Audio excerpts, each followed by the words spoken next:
This is Car Guys New England, your YouTube channel for anything automotive. You bad, cause it's bit bad. She want me the bag, like tips at the front. This up, I'm fly like a pelic in my bed. I like my boy pelic quick, they get gonna put up on the elephant cut. My trunk, yeah, it's in the front. Of course, it's in the back. This a big, this is a real big difference. You just wanna club. I just need them racks. You just wanna party, so I just wanna rock. This is Jay with Car Guys New England, and I have a really exciting announcement for you guys. I am going to be bringing my lowrider back out again after pretty much retiring it in 2008 after I got married. Money was pretty tight for me, stuff like that. I ended up living in a studio apartment, and it was kind of difficult times for those first few years, stuff like that. And but I kept the car at my parents' house until I got a house. Then I ended up moving the car here in 2013, where it sat for a while.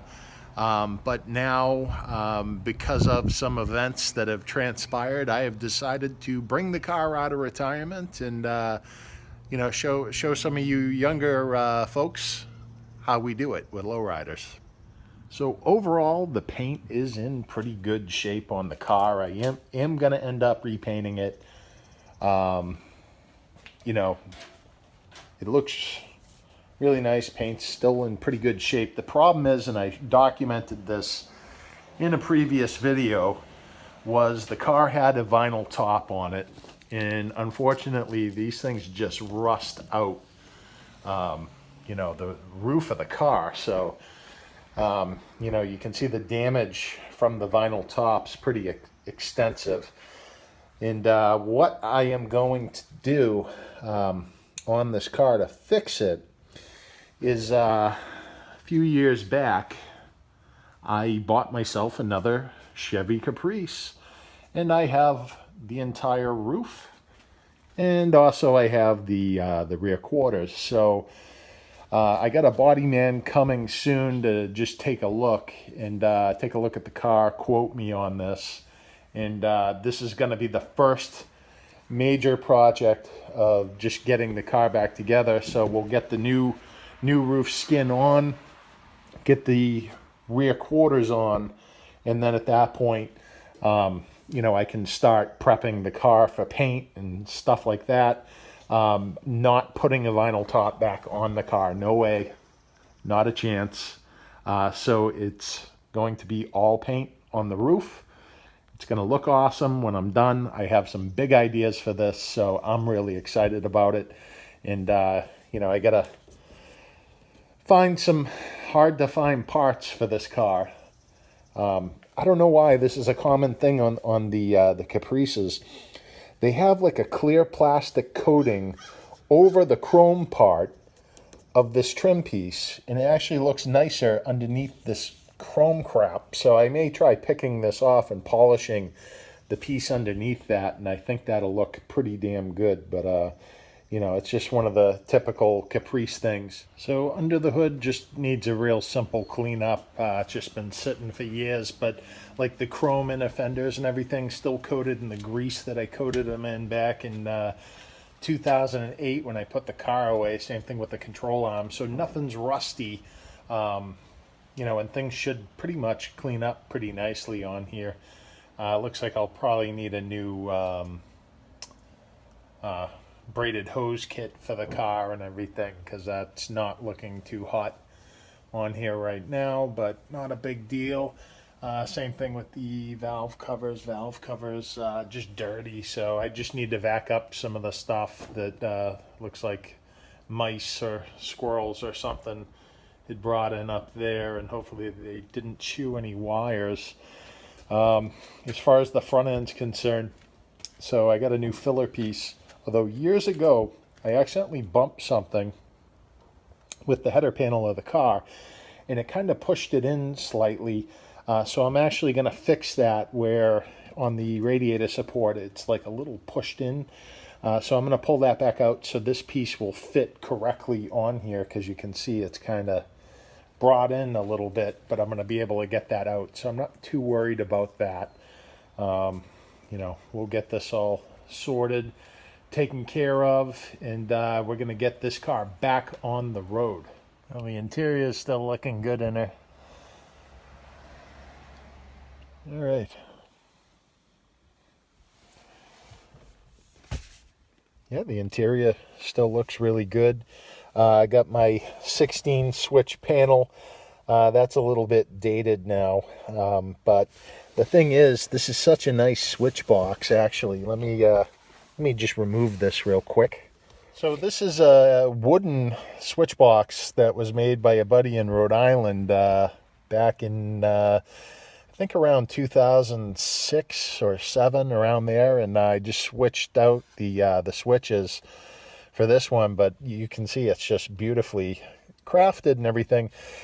I'm probably going to leave the 16 switches in here. I know a lot of guys now, the cool thing to do is to have just a panel with like 4 switches on it, but I don't know. I just like the this era of lowriding. It was a lot of fun back then and stuff like that. So, you know, I will be keeping that. Obviously, I'm going to be keeping the seats, keeping the steering wheel. I'm going to redo the dash. Door panels still look good in the car. I'll probably do something about the mirrors in there or whatever. But, you know, overall, the car's in really good shape, you know, as far as everything's concerned, except for the roof skin. One thing was the mirror actually fell off, so I have to just glue this back onto the windshield. But isn't this funny? I actually just found this, and actually I have one of these in my my Lincoln. But this is an Eternal Rollers Car Club lifetime member thing, and I remember we gave these out to a few people that obviously we thought would be, you know, committed to the club for a long time. But you know, it is what it is. But you know what? I'm going to be an Eternal Roller for life. And, you know, I didn't get rid of this car, you know, so my intent was always to get back to this. And I'm doing this for my dad. He was an Eternal Roller for his life, and I'm going to continue to carry on in my father's legacy and represent Eternal Rollers Car Club. And we're not going away. The smell of the car, it's just home. It actually still smells like the last time I like rode in the car. It just has this like smell of velour and, you know, just an older car. But, you know, it's a lot of memories for me just smelling that smell in this car. And this car goes actually way back. I bought this car when I was 16 years old off of my mother. Kind of an interesting story. I wanted a Monte Carlo SS at the time, and, you know, I was just into those. And my mother was like, well, I'm selling my car for $1,000. If you want it, I'm going to get a new car. So I bought the car, and then I was like, well, what the hell am I going to do with it? And one day I was in Barnes & Noble, and I saw a Lowrider magazine, and it dawned on me like, oh, I've been wondering what that was, you know, in the Dr. Dre videos and the Snoop Dogg videos and all the West Coast rap stuff. So from there, I bought that magazine, and I didn't turn back. So here's that time my Caprice was in Lowrider magazine, and there was a nice street sweeper feature on the Caprice, and I'm pretty proud of that. That was a great achievement. So here's a real blast from the past. Back when you had 2 different keys for the car, you had your door and your trunk key, which was like a round one, and then you had your square ignition key. So anyways, let's go into the trunk, and I'll show you guys the hydraulic setup. A lot of stuff on this is outdated now, and what do I mean by outdated? Well, number one, my batteries, these things are probably toast, and there's even some corrosion going on that terminal and that one over there. So I got to clean up some of this crud and crap on that and get myself new batteries. Now, these die-hard batteries don't have a lot of cold cranking amps. So, and you want a lot of CCAs if you really want the car to like really get up off the ground. And the other thing that is outdated are my pump heads.